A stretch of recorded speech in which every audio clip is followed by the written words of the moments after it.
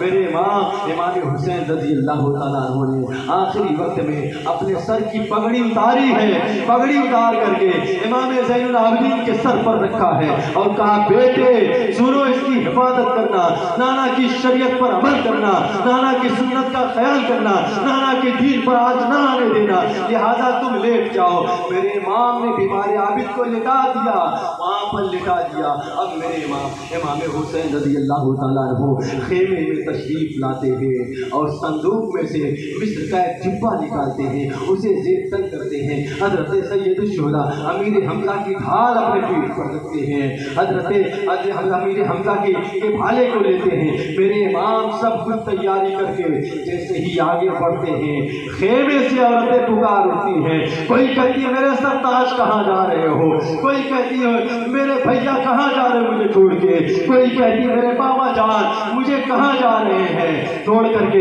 میرے امام فرماتے ہیں صبر کرنے کی ضرورت ہے، صبر کرنے کی ضرورت ہے۔ خیمے کی خواتین نے کہا اے میرے بابا جان آپ کس کے بھروسے چھوڑ کر کے جا رہے ہیں، جب ننھے علی اصغر کو یزیدیوں نے پانی تک نہیں دیا پھر ہم لوگوں کا کون ہوگا یہاں پر؟ میرے امام فرماتے ہیں اللہ محافظ ہے، اللہ نگہبانی کرنے والا ہے، پریشان ہونے کی ضرورت نہیں ہے، صبر و استقامت سے کام لو۔ اتنا کہہ کر کے میرے امام میدان کارزار میں جاتے ہیں، گھوڑے پر سوار ہو کر کے تلوار چلانا شروع کر دیتے ہیں، ذوالفقار حیدری چلانا شروع کر دیتے ہیں۔ ذوالفقار حیدری دیکھیے اتنے یزیدی کے لشکر والے اتنے موجود ہیں، تنے تنہا میرے امام حسین رضی اللہ تعالیٰ عنہ نے تلوار سے کاٹتے چھاٹتے چلے جا رہے ہیں۔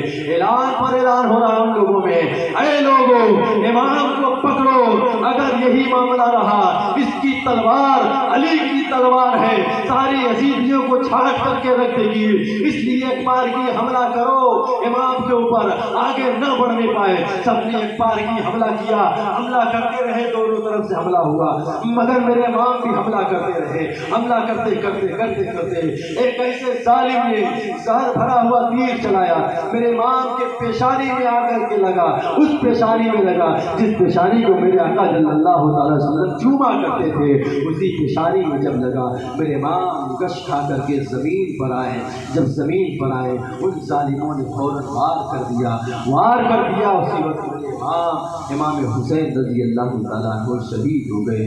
انا للہ و انا الیہ راجعون۔ اے مسلمانوں، یہ کربلا کی داستان ہے، ہم داستان بیان کرتے کرتے اپنی داستان بھول جائیں گے۔ اے مسلمانوں، دنیا کے لوگ مل کر کے کربلا کی داستان کربلا کی تاریخ بیان کرتے رہ جائیں گے، سارا کا سارا وقت گزر جائے گا، لوگوں کی بریانیاں ٹھنڈی ہو جائیں گی، لوگوں کی دکانیں بند کی بند رہ جائیں گی، مگر کربلا کا یہ واقعہ ایسا واقعہ ہے، اہل بیت اطہار کا یہ ایسا واقعہ ہے جو ختم ہونے والا نہیں ہے۔ آپ کی زندگی، ہماری زندگی، پوری زندگی بھر ہم اور آپ یہ تذکرہ کرتے رہیں گے۔ اور سب سے بڑی خصوصیت یہ ہے کربلا والوں کی، ہم زندگی میں چاہے جب بھی یہ بیان کرتے ہیں، چاہے جب یہ بیان سنتے ہیں، ایسا محسوس ہوتا ہے یہ معاملہ آج ہی کا ہے۔ میرے نبی صلی اللہ علیہ وسلم نے فرمایا، اے لوگوں، میں تمہیں دو چیز چھوڑ کے جا رہا ہوں، قرآن اور اہل بیت سے محبت کرو، قرآن سے محبت کرو، قرآن پر عمل کرو، اہل بیت سے محبت کرو۔ اے مسلمانوں، میرے امام نے سر کٹا کر کے ہم سب کو نماز پڑھنے کا درس دیا ہے۔ اے مسلمانوں، اتنا یاد رکھو، دنیا کی ساری نیکیاں آپ کر لیجئے، اگر ایک وقت نماز آپ جان بوجھ کر کے چھوڑ دیجئے، یقین جانیے ساری نیکیاں آپ کے منہ پر ماری جائے گی۔ آپ محلے میں 10,000 لوگوں کو کھانا کھلا دیجئے، مگر جان بوجھ کے ایک وقت نماز چھوڑیے، 10,000 لوگوں کا کھانا کھلانا برباد ہے۔ آپ 10 بچیوں کی شادی کرا دیجئے، مگر نماز جان بوجھ کر کے ایک وقت کی چھوڑ دیجئے، یہ شادی کرانا آپ کا برباد ہو جائے گا، قبول نہیں کیا جائے گا۔ کیوں؟ اس لیے کہ اللہ تبارک و تعالیٰ نے اس نماز کو فرض کیا ہے۔ اللہ نے اسی لیے فرمایا، وَمَا خَلَقْتُ الْجِنَّ وَالْإِنسَ إِلَّا لِيَعْبُدُونَ، جنات اور انسان کو اپنی عبادت کے لیے پیدا فرمایا ہے۔ اے مسلمانوں، وقت نہیں ہے کہ بیان کیا جائے، لوگ تھک ہار گئے ہیں، بیان نہ ہونا مناسب نہیں ہے، کیوں؟ اس لیے کہ انشاءاللہ پھر کبھی وقت ملا تو کبھی کسی موضوع پر بات ہوگی، مگر ایک موضوع یاد رکھیے۔ اچھا، ایک بات اور بتا کے جانا، ذہن میں بات تھی، لوگ امام حسین کے نام سے کوئی بھی کام کرتے ہیں، یا مزار پر جا کر کے چادریں چڑھاتے ہیں، یا کوئی بھی کام کرتے ہیں، مزار پر جا کے فاتحہ پڑھتے ہیں، چادریں چڑھاتے ہیں، گاگر چڑھاتے ہیں، تعزیہ بناتے ہیں، تو بہت سارے لوگ ایسے ہیں جو دھڑلے سے کہہ دیتے ہیں شرک ہے۔ میں ذمہ داری کے ساتھ کہہ رہا ہوں، ان شرک کہنے والوں کو یہ چیلنج کر رہا ہوں، ان سے پوچھنا آپ لوگ بھی کہ شرک کی لغوی تعریف کیا ہے، شرک کی اصطلاحی تعریف کیا ہے، شرک کی لفظی تعریف کیا ہے، شرک کی معنوی تعریف کیا ہے۔ یہ 4 باتیں میں نے بیان کیا ہے، فقہ کی کتاب میں ہے کہ شرک کہتے کسے، اب میں بتا دے رہا ہوں کسے کہتے ہیں، سیدھا سادھا ترجمہ سب لوگوں کو یاد ہو جائے گا، شرک کسے کہتے ہیں۔ لوگ کہا کرتے ہیں یہ شرک وہ شرک، یہ شرک وہ شرک نہیں۔ سنیے، شرک ہے کیا؟ اللہ تبارک و تعالیٰ کے ذات و صفات کے ساتھ کسی کو شریک ٹھہرا دینا، یہی شرک ہے بس، اور اس کے علاوہ کچھ بھی شرک نہیں ہے۔ باقی آپ باجا بجائیے گناہ کر رہے ہیں، آپ ڈانس کیجئے آپ حرام کام کر رہے ہیں، آپ لوگوں کو گالیاں بکیے حرام کام کر رہے ہیں۔ اس کے علاوہ اللہ کے ساتھ کسی کو شریک ٹھہرانے کے علاوہ جتنے بھی کام ہیں، گناہ ہیں، حرام ہیں، سب کچھ اللہ اور رسول صلی اللہ علیہ وسلم بھی ناراض ہوتے ہیں، مگر شرک بس یہی ہے کہ جس نے اللہ اور رسول کے ساتھ کسی کو شریک ٹھہرایا، یہی شرک ہے۔ اگر کوئی آپ سے کہے گا، آپ کو میں نے بتا دیا کہ شرک کی لغوی تعریف، اصطلاحی تعریف، لفظی تعریف، معنوی تعریف، یہ 4 باتیں ہم نے بتائی ہیں، اس کی تعریف پوچھ لیجئے گا، سارا معاملہ حل ہو جائے گا۔ یہ قصہ لطیف ابھی تمام تھا جو مجھے بیان ہوا۔ آغاز باب تاریخ کمیٹی والوں کا شکریہ ادا کرتا ہوں کہ لوگوں نے جم کر کے محنت کیا ہے، چندہ کیا ہے، اور امام حسین کی یاد میں اس محفل کو سجایا۔ اللہ ان کی محنتوں اور محبتوں کو قبول فرمائے اور ان سب کو نمازی بناوے، 5 وقت کی نماز پڑھنے کی توفیق عطا فرمائے۔ جو نوجوان اپنے والدین کی خدمت نہیں کرتے ہیں، اللہ کی بارگاہ میں دعا ہے کہ وہ اللہ تبارک و تعالیٰ انہیں والدین کی خدمت کرنے کی توفیق عطا فرمائے، سچے مصطفیٰ صلی اللہ علیہ وسلم سے پیار کرنے کی توفیق عطا فرمائے، اہدنا الصراط المستقیم چلنے کی توفیق عطا فرمائے۔ وآخر دعوانا الحمدللہ رب العالمین۔ السلام علیکم۔ کھڑے ہو جائیے، السلام علیکم۔